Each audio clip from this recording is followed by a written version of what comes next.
नमस्कार दोस्तों, स्वागत है आपका इस वीडियो में। 2024 का लोकसभा चुनाव जैसे जैसे नजदीक आता जा रहा है, वैसे ही राजनेताओं के दिलों की धड़कनें तेज होती जा रही हैं, क्योंकि उन्हें पता है कि 2024 का चुनाव नजदीक है। कुछ राजनेता ऐसे भी हैं जो वर्तमान में सांसद हैं।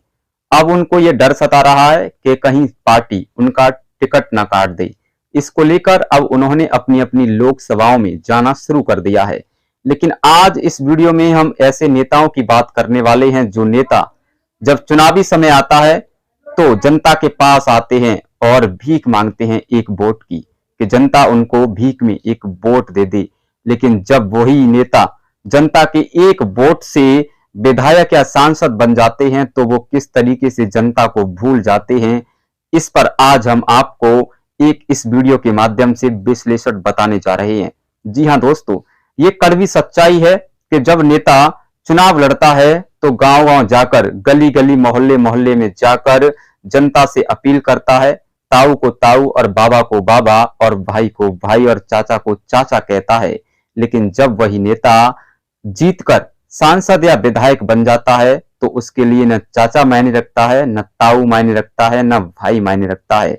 ऐसा ही दौर अब 2024 की लोकसभा चुनाव को लेकर शुरू हो गया है। कुछ बीते सालों में 2019 का लोकसभा चुनाव गुजर कर गया, 5 साल होने वाले हैं। आपने देखा होगा ऐसे बहुत सारे नेता जो सांसदी का चुनाव लड़े थे, आपके गांव गली गलियारों में आए होंगे। उन्होंने कई प्रकार के वादे किए होंगे कि आपकी सड़क को बनवा देंगे, आपके गली खरंजों को बनवा देंगे, आपके ये कार्य, आपके वो कार्य करवा देंगे। लेकिन 5 सालों में आपने देखा होगा कि कितने कार्य उन सांसदों ने कराए। ये तक तो छोड़िए साहब, वो नेता ऐसे हैं जब चुनाव आता है तो उनके नंबर चालू हो जाते हैं, यानी कि आप उन पर कॉल लगाइएगा तो वो कॉल आपका उठाएंगे और आपकी बात नेताजी से हो जाएगी।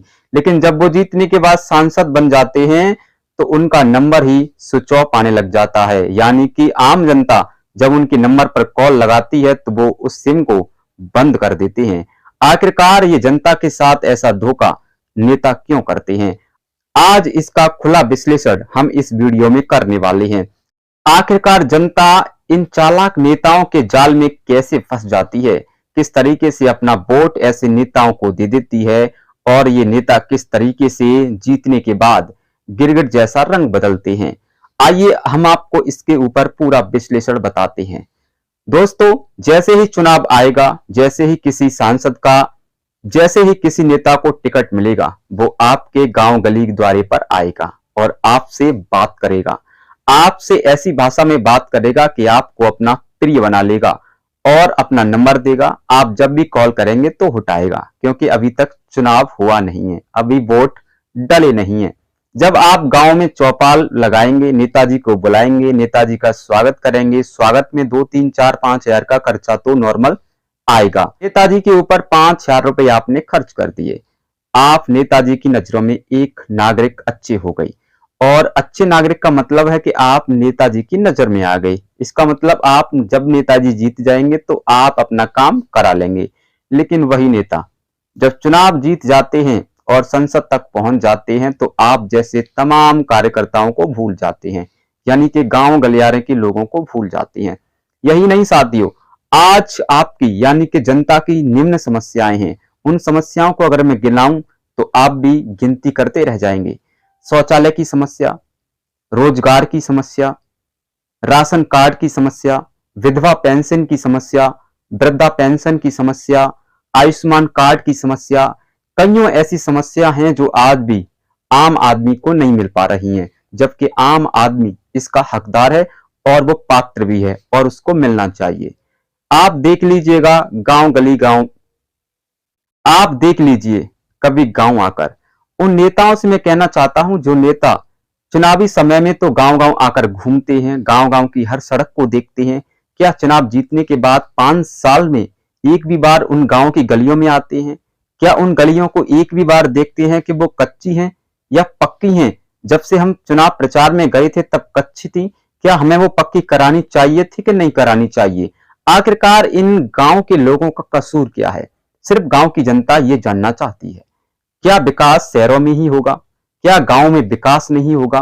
क्या गांव के लोगों के लिए पक्की सड़कें नहीं बनाई जाएंगी? क्या गांव के लोग डाबर की सड़कों पर नहीं चल सकते हैं? क्या शहरों के लोग ही डाबर की सड़कों पर चल सकते हैं? आखिरकार जनता भोली सवाल किससे करे? बस यही सवाल बनता है तो नेताजी भड़क जाते हैं। यही वजह है कि चुनाव जीतने के बाद बहुत से नेताजी अपना फोन ही बदल देते हैं, अपना नंबर ही चेंज कर देते हैं। यही नहीं साथियों, जब आप जिस नेता को वोट देंगे और उस नेता के पास किसी कार्य को लेकर जाएंगे तो वो नेता शायद आपको पहचानने से भी मना कर दे, लेकिन जब वही नेता चुनाव आता है और आपके बीच आएगा तो आपको भाई साहब कहेगा, आपको बड़ा भाई बनाएगा, आपको चाचा भी बना सकता है, और आप थोड़ा बड़े हैं उम्र में तो आपको ताऊ भी बना सकता है। लेकिन जब इतना कुछ बनाता है और जब आप उसके पास किसी काम को लेकर जाते हैं तो वो आपको भूल जाता है। यही वजह है कि जो नेता हैं अपने स्वार्थ में लगे रहते हैं, लेकिन आखिरकार इस जनता का भला कब होगा? आपने देखा, राशन कार्ड बनवाना है 500 रुपए दो, विधवा पेंशन बनवानी है 500 रुपए दो, यानी कि जनता नेता को चुनती है अपने विकास के लिए कि उसके कार्य हो सके, जो पात्र है, गांव के लोग जो पात्र हैं उनको उसकी पात्रता मिल सके। लेकिन आखिरकार ये नेता इस जनता का कब तक खून चूसते रहेंगे, कब तक इन किसानों का खून चूसते रहेंगे ये नेता? ये सोचने वाली बात है। दोस्तों, क्या वास्तव में आपके साथ भी ये घटना हुई है? क्या आपके गांव देहात में भी ऐसे नेता आते हैं जो चुनावी समय पर तो आपसे बड़ी प्यारी प्यारी बातें करते होंगे, लेकिन जब वो जीत जाते हैं तो शायद आपका फोन तक नहीं उठाते? आप अपनी राय हमें कमेंट बॉक्स में अवश्य बताएं। तो दोस्तों, 2024 का लोकसभा चुनाव आने वाला है। आप ऐसे नेताओं से सतर्क रहिएगा। आप ऐसे नेता को वोट करिए जो आपके काम आए, जो आपका विकास कराए, जो आपके गांव का विकास कराए, जो आपके ग्राम पंचायत का विकास कराए।